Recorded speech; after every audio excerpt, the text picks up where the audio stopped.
Be ready for dictation. 15 seconds to go.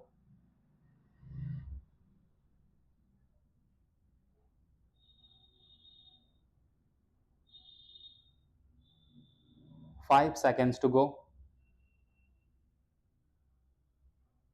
Sir, we notice all sorts of methods are being employed to weaken our country, to disturb peace in our country. Efforts are being made to create a feeling among the tolerant and peaceful people of this country that may change the lifestyle here. We do not have to submit to separatists. We have to face them.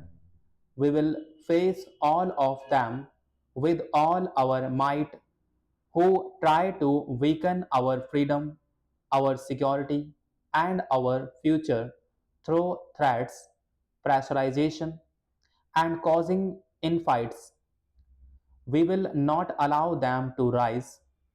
We will not stop till terrorism completely eliminated or till the terrorists do not return to the country's mainstream giving up their arms.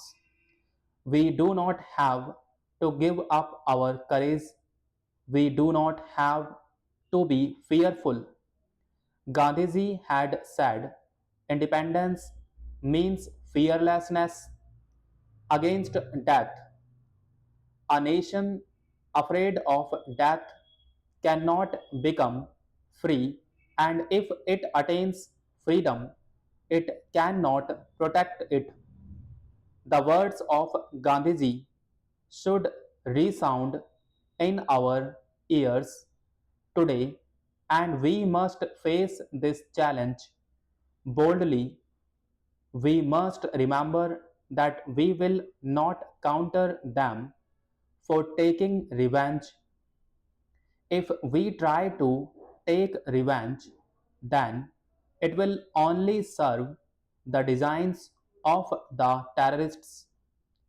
Revenge would only bring victory to terrorism. If we use restraint, terrorism will weaken and ultimately get defeated. We must not fall in the trap of terrorism. Gandhiji had said that license can have an answer to violence. Only non-violence can be an answer to violence. India holds its head high in the world today. The voice of India is heard in the world with respect. Why? How is it that a country which was a slave poor till 50 years ago and about which people used to think that it would never stand on its own and could not safeguard its freedom, now speaks out in such a strong voice? It has been possible because we moved forward, taking with us the concepts of Gandhiji, principles of Panditji, and the path shown by patriots. We have learnt to speak fearlessly. We have learnt not to submit under pressures. We have learnt to move forward on the path of non-violence with courage and facing the challenges boldly. We launched a movement against the atomic weapons in the world during the last 50 years. Today, many powerful countries are attracted towards it, which is dangerous for the whole population of the universe. Sir, Another point which is very important is about the promises given by the railways at the time of strike. A large number of people, when the interests of the nation were in danger, staked their lives. They were on duty. Many were assaulted. At that time, a promise was given that their children or their dependents will get priority in employment. But instead of that, after the strike was over, many of them were assaulted.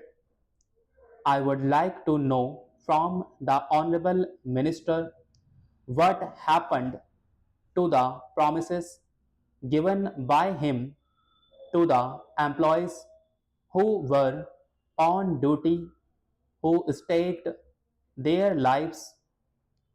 How many people and how many of their dependents have been given jobs in the last 1 year. If the promises given to them at a crucial time are not fulfilled, the government will lose its credibility and the workers will not be able to do their duty properly and faithfully. I would like to say two other things for the sake of good and happy industrial relations. Bossism must go. In all the modern countries, industrial relations have become successful because the officers treat their employees on equal basis and informally. They help them to solve their problems. Therefore, the attitude of the officers in the railway administration will go a long way in improving the industrial relations in this vital sector of economy. I would also ask, why should the government or the railway administration feel shy in applying the Industrial Disputes Act to its employees? No reference has been made to it. Not a single question is referred for adjudication to the industrial tribunal or any machinery under the industrial law. Railways being the biggest transport industry, they should accept as a norm of industrial relations that their problems will also be referred to adjudication machinery available in our country. Small things like termination or suspension may not be very big or important from the railway administration point of view, but it is of vital importance to the individual employee who is suspended for months and years together and does not get any redress.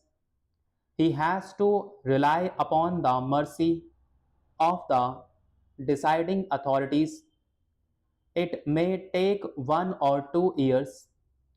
In the state from which I come, under the Bombay Industrial Relations Act, if a man is terminated from service or dismissed, he can go to the labor court and his grievance can be looked into within 3 months